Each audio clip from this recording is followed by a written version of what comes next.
All right, as suspected, the revised executive order is receiving criticism. The ACLU released a statement saying the only way to actually fix the Muslim ban is to not have a Muslim ban. Instead, President Trump has recommitted himself to religious discrimination, and he can expect continued disapproval from both the courts and the people. Here to react is Leslie Rutledge, Arkansas Attorney General. What do you think? Is it a Muslim ban? There is no religious test to enter this country, and so to even state that is 100% inaccurate. The president is focused on protecting Americans. That is something that he talked about throughout his campaign, that he has made a priority in his administration.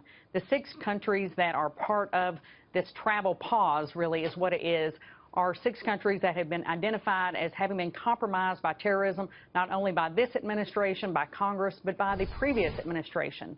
So the statements made that it is a Muslim ban are 100% inaccurate and disgusting, quite frankly. I think it's interesting that on some hand, I've heard people say that he's caved on the things that he promised and that he was criticized for doing in the first place. On the other hand, if you look at the details of it, a lot of it is semantics. I mean, saying, Syria is not going to be singled out for an indefinite halt. They're just at a 120-day halt. For example, after 120 days, he can say, I don't think things are much better. Syria is still on the slow-down halt list. I mean, saying that Iraq's not part of that list that's on a temporary halt still doesn't mean they're going to necessarily let in people from Iraq. It just means we're not totally opposed to the idea. We'll consider them. I mean, it's the softening in a lot of ways is just word choice. Where am I going wrong there?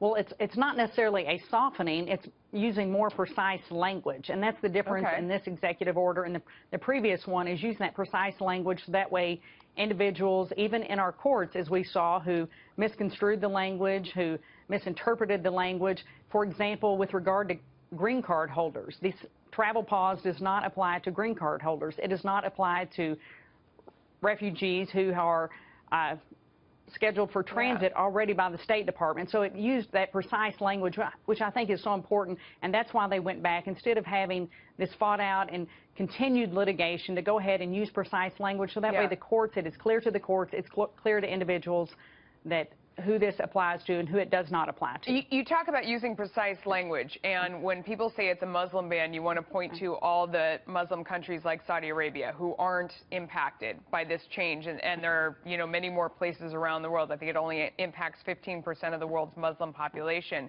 Do you think that by virtue of the opposition to it continuing to say it's a Muslim ban, do they undermine their credibility, or do they kind of cement that in with the people who already think that? What's your opinion? Whether it's the chair of the Democratic National Committee or the leader of the ACLU using that sort of language that is so inflammatory by stating that it's a Muslim ban, knowing that it is in fact not. There is no religious test involved. This is only a fraction of the countries who are predominantly Muslim. And again, these are countries that have been compromised by terrorism, which have been identified by not only this administration, but the previous administration of Barack Obama, as well as Congress. Okay. Leslie, thank you so much. We appreciate your time. You bet. Thank you.